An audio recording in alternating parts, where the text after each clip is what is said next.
Welcome to day 4 of Summerween. This is the third video in this series. If you missed the first two, I'll link them in the description. But here's what you missed. So far, we read Mexican Gothic. We gave it 4.5 stars. And then we also read Horror Movie by Paul Tremblay, one of my new favorite horror books of all time. You guys told me in the comments that other people have not been loving this, and that breaks my heart. I don't think it's gonna be for everyone, just like the Paul Bros Club wasn't for everyone. I personally loved it and will continue shouting from the rooftops about it. I have also just finished reading Every Time I Go on Vacation, Someone Dies, and this is getting a 4-star as well. It's very much Finley Donovan meets Everyone in My Family Has Killed Someone. It's very silly, quirky, cheesy, breaks the fourth wall, lets you in on all the jokes, and also really encourages you to be invested in the mystery and try to figure out yourself. Like, the author sits us down and says, okay, here are all the suspects that we have, here's the information you have so far, who do you think it is? Here's your last chance to solve this for yourself before I'm gonna solve it. And I really enjoyed it. I did guess who done it, but I did not guess why they done it or any of the twists that were involved in that reveal. It looks like this is going to be a series, and the end of the book kind of set up the second one,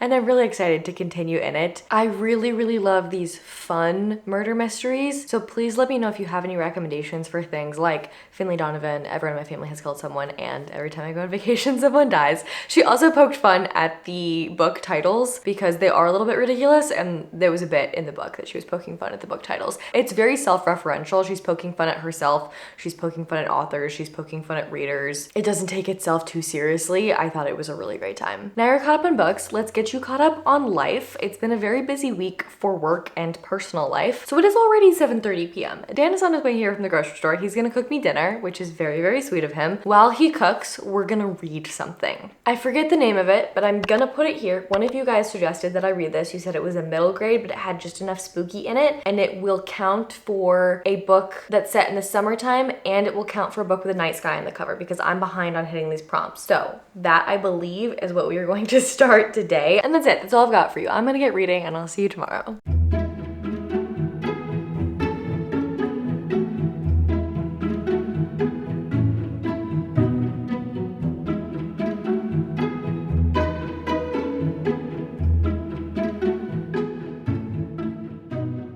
Good morning! I have a breakfast sandwich. Look how good that looks. This is what we ate for dinner last night, but I was so hungry that I forgot to film it, and I'm eating it again for breakfast. It's just a fried egg and some bacon and some bread. Doesn't get any better than that. Let me tell you about the book that I'm reading. Thank you so much to my subscriber who recommended this book, because not only does it have a night sky, not only does it take place in summer, but it also has 5 words in the title. I'm really enjoying The Stars Did Wander Darkling so far. It has major Stranger Things vibes, following this young boy. His dad works for this construction company, and they've just stopped work because they found something. Like, there's a bunch of caves under this site. I think we're gonna go explore them. We had our opening thing was like these weird guys who were eating some dirt.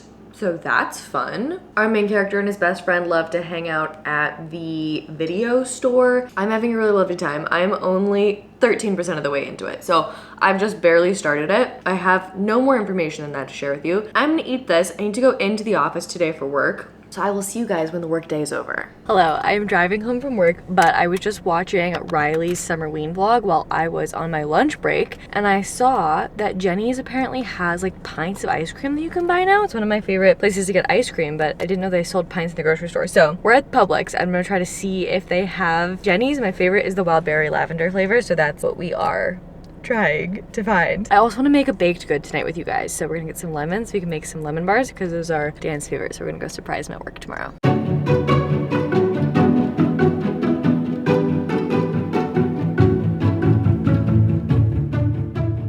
Success! We found it. I'm so happy about this. I wonder if this is new. I wonder if they just started doing this or if I just am late to the game on this. But let's see if it's as good as it is when I go to the shop and get it.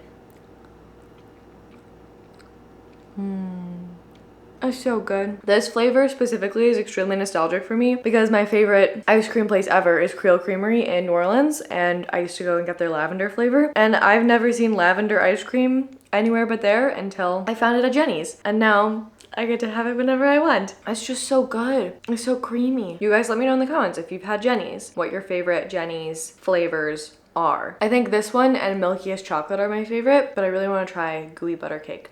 I haven't tried that one before. I feel like everybody loves that one. What a successful adventure. Okay, I'm also about 40% of the way through this book. It's nice, it's fun. I feel like I've never really read middle grade horror before because it's interesting to read a horror book that's made for children. Because on one hand, it's scary, there's death, there's blood, people are having visions of very scary things. But on the other hand, it still is very much like a kid's book. So I don't know, the tones are kind of interesting in my brain. Then again, this kind of vibe is always my favorite middle grade. I love Neil Gaiman, I love T. Kingfisher's middle grade. That gets dark, so I think I'm gonna really like it. We are uncovering the mystery behind this weird cave that we've uncovered, and we have one of our characters who is seeing things. There may be premonitions, maybe visions of the future, maybe something is trying to warn him of something, and he is very, very concerned about this cave and is very worried about everything. And it's also just like kids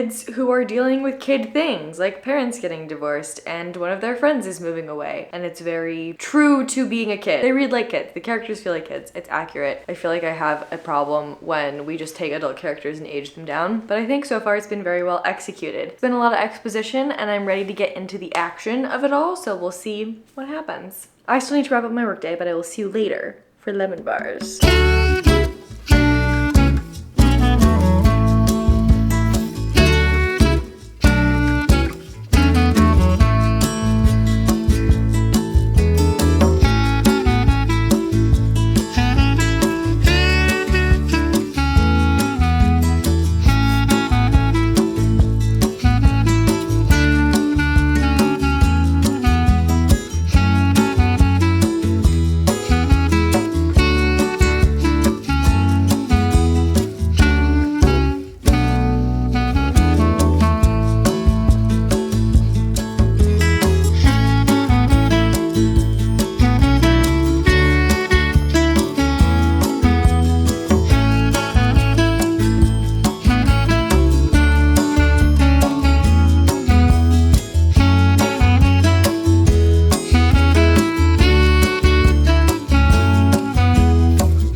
So, confession, it is the next day, but I did make lemon bars. I have no idea if they turned out or not. This is my first time making them. This is my adopted grandmother's recipe.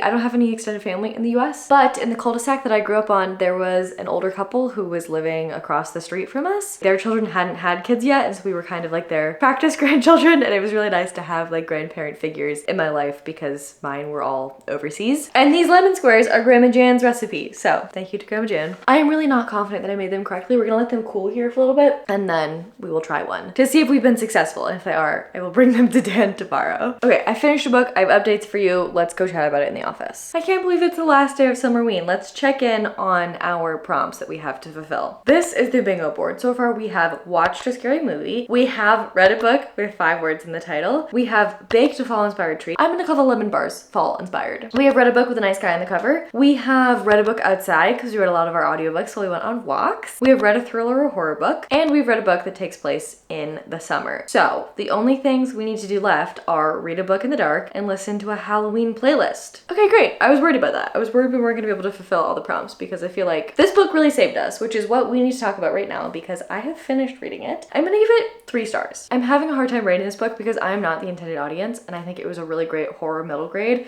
I've never read middle grade horror that wasn't also somewhat written with adults in mind. I feel like T. Kingfisher and Neil Gaiman both know that adults are reading their middle grade regardless of whether or not they market it towards adults. And so for some reason this had a different tone. It was a lot darker than I was expecting for a middle grade, but it is horror, so I don't know. It's just a weird genre to exist in because I don't know. If I was middle grade age, would I find the horror to be too scary? I don't know. People die. There's a recurring image situation of a half-dead zebra like dragging itself on the ground while its like guts are hanging out. I've never seen that in a children's children's book before. But also when I was 10, Green Day was my favorite band, and I was watching shows and movies that were probably scarier than this anyways. Thus making this very difficult for me to rate. I thought it was fine. It was great. It was a good book. I didn't have any issues with it. I didn't want to roll my eyes at it. I didn't want to stop reading it, but I also was never like, oh, I can't wait to see what happens next. Gotta pick this up. So yeah, 3 stars. It was fine. Let's move on to something different. My plan is to try to finish 2 more books before the day is over. How am I gonna finish 2 books when it is already 7 p.m.?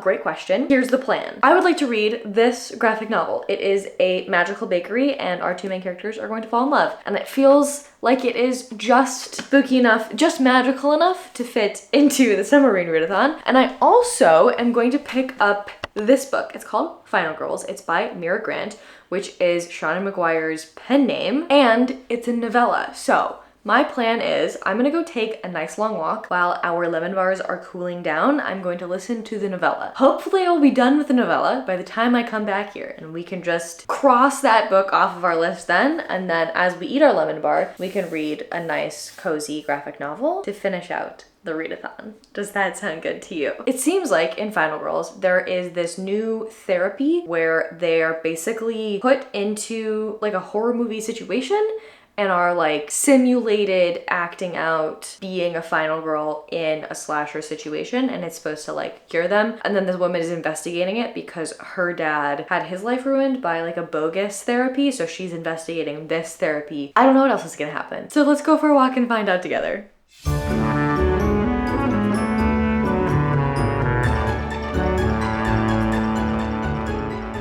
Walk has been had, book has been finished, lemon bar is ready to be eaten. Daniel, if you're watching, sorry, this is quality assurance. I needed to try it. Look at it.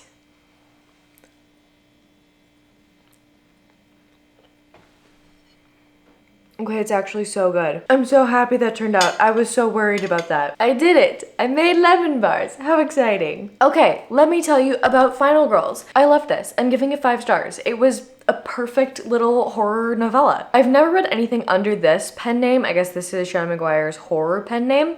And I haven't read any of it, which is shocking because I love Shauna McGuire and I love horror, but I just hadn't gotten around to it. This was excellent. It was the brief, but it was more than the brief. So we did have this woman trying to investigate this new therapy research facility that is basically putting people in horror situations in order to heal some trauma. So the example is there's these 2 girls who have a big like age gap, and I'm not gonna spoil the whole reason why they wanted to do the therapy and why they're not close, but they're not close. And so they wanted to do this so that they could try to heal that trauma. Like growing up with such a big age gap meant that they weren't very close. And so they go through this horror situation together and it binds them to each other because they have that like shared trauma basically. Anyways, our main character goes to investigate this research facility. I'm not gonna spoil what happens, but it becomes so much more than her just investigating the research facility. And we end up with this horror within these scenarios that we're watching play out. These patients going through this therapy are experiencing horrifying things. Then there's also like a real world horror that's also happening at the same time. I loved it. I loved the conversations that it had about being a teenage girl and struggling through that situation, and also this broader conversation about how trauma does bind us to each other. It was just so interesting to dive into that. Is this a genuine bond or not a genuine bond? Does it really matter? It was really, really well done. I enjoyed it immensely. I'm so happy with our Summerween. I feel like we've had such good books. It is, however, past 8:30, and I think this is where we are going to have to end the vlog. I've barely had time to edit a single scrap of this. I have hours of editing ahead of me, and I would like to go to sleep before 2 in the morning, so I'm gonna sit here and munch on my lemon bar and finish editing this video. Thank you guys so much for hanging out with me for Summerween. Our bingo board, the only thing we didn't technically complete was to read a book in the dark. You know what, I am gonna count for that even though I didn't film it. One night I really couldn't sleep, so I ended up coming into the living room at like 1 in the morning and reading a couple chapters of Mexican Gothic. So we did technically read in the dark. You tell me in the comments if you think that counts. If I successfully completed the bingo board or not. It's midnight. I'm editing this. I did not complete the bingo board, even if you tell me that me reading Mexican Gothic at midnight counted, because we did not listen to a Halloween playlist. So we're doing it right now. Ready? Halloween hits. We did it! Good night! I would love to hear your favorite book from Summerween and your least favorite book from Summerween in the comments. And if anything that I completed this week, if I convinced you to read any of them, please let me know as well. What an exhausting, fulfilling week. I'm so happy that we were able to spend this time together. And I am very excited to get back to our regularly scheduled programming. Thank you to hanging out with me this week. I love you all very much. And thank you to Gabby for hosting this readathon. I love Summerween so much and I can't wait to participate again next year, where I promise I will watch more horror movies from It Came From the Closet. I saw your comments. I will watch Get Out, I will watch Us, I will watch The Ring, and I will watch The Birds. I will do it for you. I will spook myself. But until then, I will see you all next Friday. Bye.